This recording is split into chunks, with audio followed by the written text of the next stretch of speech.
winning over that service member means that you've won their family. It doesn't stop there, right? So this is a group mindset, a collection of people that really, work in collectives.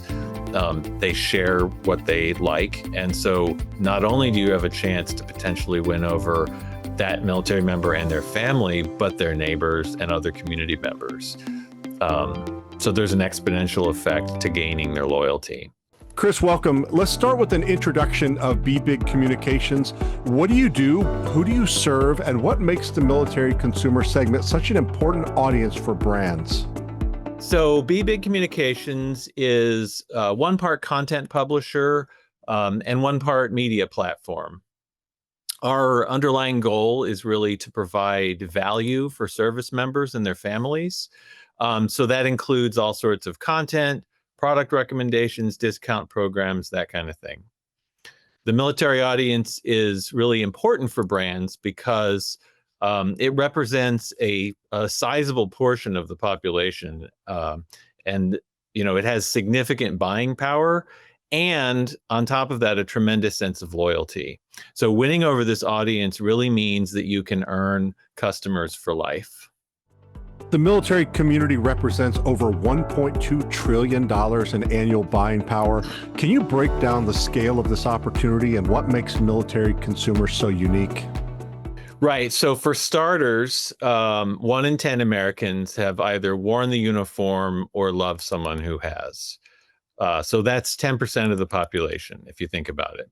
That's counting active duty, veterans, and their immediate families. So that's really significant. $1.2 trillion seems really sizable, but it really hits home when you realize that per capita, that's more buying power in this military affiliated audience that we're talking about than the African American demographic. I mentioned loyalty earlier.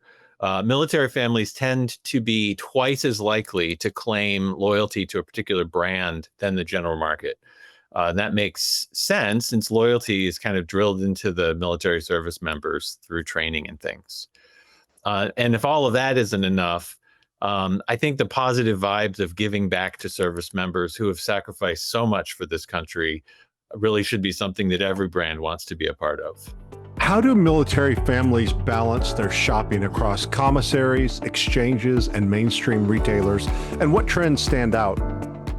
So military families shop just like any other family. They seek out the best deals available to them wherever they can find them. However, in order to ensure force readiness at home, the Department of Defense created the Defense Commissary Agency called DECA. This is a retail component that offers active duty families and some veterans a special benefit in the form of retail access and steep discounts. So commissaries often win on price. Sometimes it's not even competitive. Commissaries have to offer up to like a 23% discount. But commissaries are 80% grocery, so they don't solve for all of the military family shopping needs.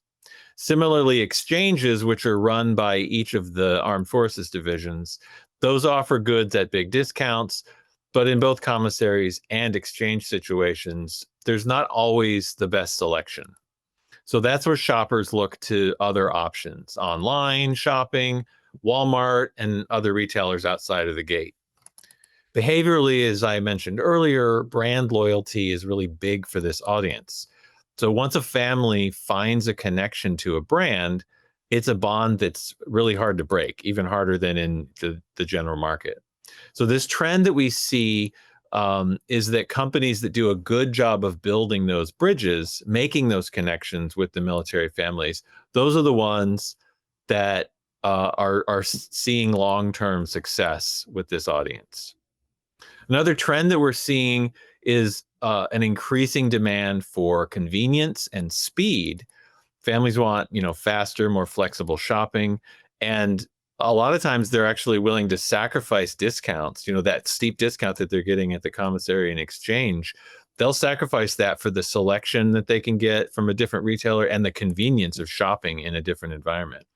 So there's a big gap here that retailers can come in and fill by being sensitive to this military family need and the particularities that govern their shopping experiences.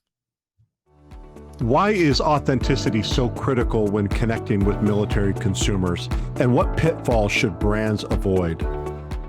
Many brands assume that saying we support our troops is enough to earn that military consumer loyalty.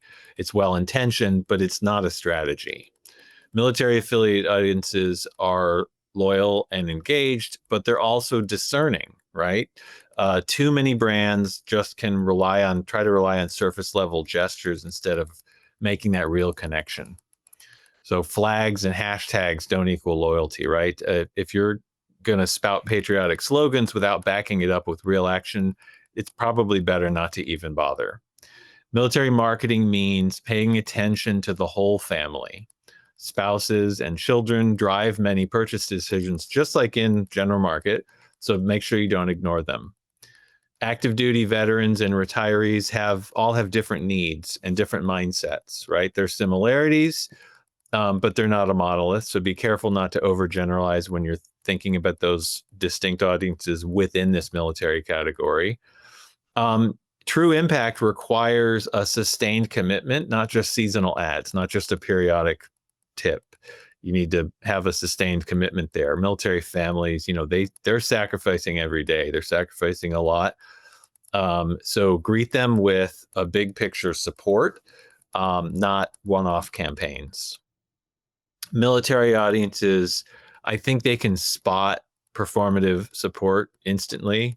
So you really have to create an authentic partnership and be true to the purpose of serving this audience. Don't just try to sell them a discount. I think military marketing, when done right, is about authenticity. It's about respect. It's about long-term engagement. It requires brands to move beyond just symbolism and invest in understanding what truly matters to the community. Walk us through your all channels on model. How does it ensure brands connect consistently across touch points? Connecting effectively with modern audiences is always going to require an integrated approach. So all channels on is our proprietary model for ensuring that our clients get noticed across the board. We have a wide array of tactics and channels that we use to reach audiences. A lot of that is done through our owned platforms that are already engaging with this audience every day, through social media, website content, email blasts, things like that. And then we enhance that with some external channels, still reaching that audience, to enhance the reach that we can get. So all channels on gives you a bespoke collection of tactics that are designed to reach across platforms in an integrated fashion and hit the military audience at all levels with that all-important consistency and repetition that you need in effective marketing. How do mymilitarySavings.com and mymilitarylifestyle.com give brands direct access to military households? So those are our two cornerstone products. mymilitarylifestyle.com, or we call it MML for short. That's really the backbone of what we do. It's basically an online magazine for the military lifestyle. So this is where all of our content lives, where we draw in the military audience with blogs and videos, photography, anything that's meaningful and important to them. And it also helps current and former service members stretch every dollar by uncovering exclusive military discounts, money-saving tips, travel options, lifestyle deals tailored just for them. It's the primary place where we connect all of the dots together. mymilitarsavings.com is the partner site to lifestyle. We call that MMS. And that's our one-stop shop for online discount. It's our online discount hub, basically, for military and veteran households. So that site offers exclusive deals, coupons, money-saving tips, things like that, tailored to help members live well without overspending. So both of those are supported strongly through social media engagement and other vehicles. Those sites attract military audiences and engage them with the things that they are already looking for, right, online. So when our partners run content programs through those sites, run of site ads, brand pages, sweepstakes, discounts, things like that, they're already reaching an audience that is locked in and warmed up. So it makes things that much more effective for our clients and helps the marketing dollars stretch farther, giving you, better ROI on everything that you spend with us. Can you share an example of a campaign where a brand authentically engaged the military community and saw measurable results? Sure. So this is the one that we did for an energy drink product. This was a new product that was coming onto the market, but it gives you a sense of where we went. So the objective here was to drive awareness. Again, it's a new product on the market, and we wanted to get people to be aware of it, and then entice purchase of the products at commissary specifically. So the target here were authorized military shoppers. So this is going to be active duty and those select veteran members that have access to commissary purchases. So the strategy here, we used our all channels on campaign, and we leveraged a mix of social ads, email targeting, and then digital ads. So we used a mix of external ads and then ads through our My Military Lifestyle and My Military Savings.